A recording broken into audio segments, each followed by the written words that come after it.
제구장 죽음과 영원. 인간의 손길이 닿지 않은 야생의 숲속을 지나노라면 온갖 생명이 풍요롭다. 하지만 몇 발자국마다 쓰러진 나무들, 사가 들어가는 나무뜬걸, 썩어가는 나뭇잎이 있어 물질의 해체를 보게 된다. 어디를 둘러보아도 삶과 죽음이 동시에 존재한다. 하지만 좀 더 깊이 살펴보면 사가 들어가는 둥치와 썩어가는 나뭇잎은 새 생명을 태어나게 할 뿐만 아니라 썩어가는 과정에서도 생명으로 가득한 것을 알 수 있다. 미생물이 일을 하고 있는 것이다. 분자들이 스스로 재배치되고 있다. 그곳 어디에도 죽음은 없다. 다만 생명의 형태가 바뀌는 변태만이 있을 뿐이다. 여기서 우리는 무엇을 배울 수 있을까? 죽음은 삶의 반대가 아니다. 삶에는 반대가 없다. 죽음의 반대는 탄생이다. 그리고 삶은 영원하다. 역사를 통해 현자들과 시인들은 인간의 삶이 꿈과 같음을 인식하였다. 겉으로는 그렇게 탄탄하고 현실인 듯 보이나 그럼에도 불구하고 너무나 순간적이라서 한시라도 사라질 수 있는 그런 건 말이다. 죽음의 순간에 지나간 삶을 뒤돌아본다면 마치 이제 막 끝나려는 꿈과도 같을 것이다. 하지만 꿈속에서도 진정 존재하는 실체는 있을 것이다. 꿈이 일어나는 의식이 있을 것이다. 그렇지 않다면 꿈은 없을 테니까. 그 의식은 몸이 만드는 것인가? 또는 의식이 몸이라는 꿈을 만드는 것인가? 아니면 다른 이의 꿈을 만드는가? 임사체험을 겪은 사람들은 왜 대부분 죽음에 대한 공포가 없어졌을까? 곰곰이 생각해보라. 물론 나는 조만간 죽으리라는 것을 알고 있지만 그래도 직접적으로 맞닥뜨릴 그날까지 내게 죽음은 다만 추상적 개념으로 존재할 뿐이다.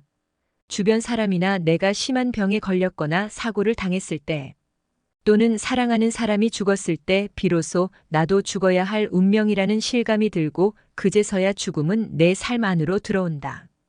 사람들은 대체로 두려움 때문에 죽음을 외면한다. 하지만 그에 움츠러들지 말고 내 몸이 무상하며 한시라도 해체될 수 있다는 사실을 직면한다면 이 몸과 마음의 형상이 나라는 생각에서 조금은 벗어날 수 있다. 모든 존재의 형상이 무상한 것임을 인정하고 받아들일 때 이전에는 몰랐던 평화로움이 찾아온다. 죽음을 직면함으로써 나의 의식은 형상과의 동일화에서 어느 정도 자유로워진다. 불교에서 스님들이 정기적으로 무덤을 찾아 시신들 속에서 좌선을 하는 이유도 여기에 있다. 서구에서는 죽음을 부정하는 분위기가 여전히 농후하다. 심지어 노인들도 죽음에 대해 말하거나 생각하지 않으려 한다. 시체는 눈에 안 띄게 감춘다. 죽음을 부정하는 문화는 결국 깊이 없고 피상적으로 되어버린다. 사물의 외형만을 중시하기 때문이다. 죽음이 부정될 때 삶은 그 깊이를 잃어버린다.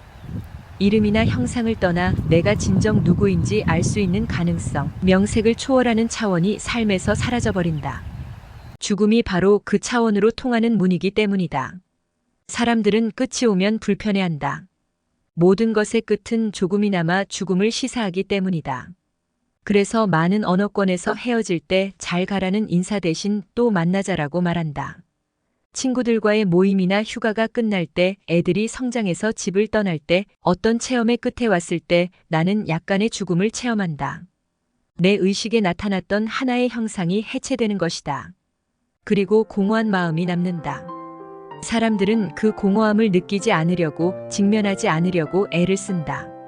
하지만 삶에서 끝을 받아들이고 한 걸음 더 나아가 끝을 환영하는 법을 배운다면 처음에는 불편하게만 느껴지던 공허함이 어느 순간 깊고 평화로운 내면의 여유로움으로 바뀌는 것을 볼 수 있다. 매일매일 이렇게 죽는 법을 배움으로써 삶의 날을 좀 더 열 수 있다.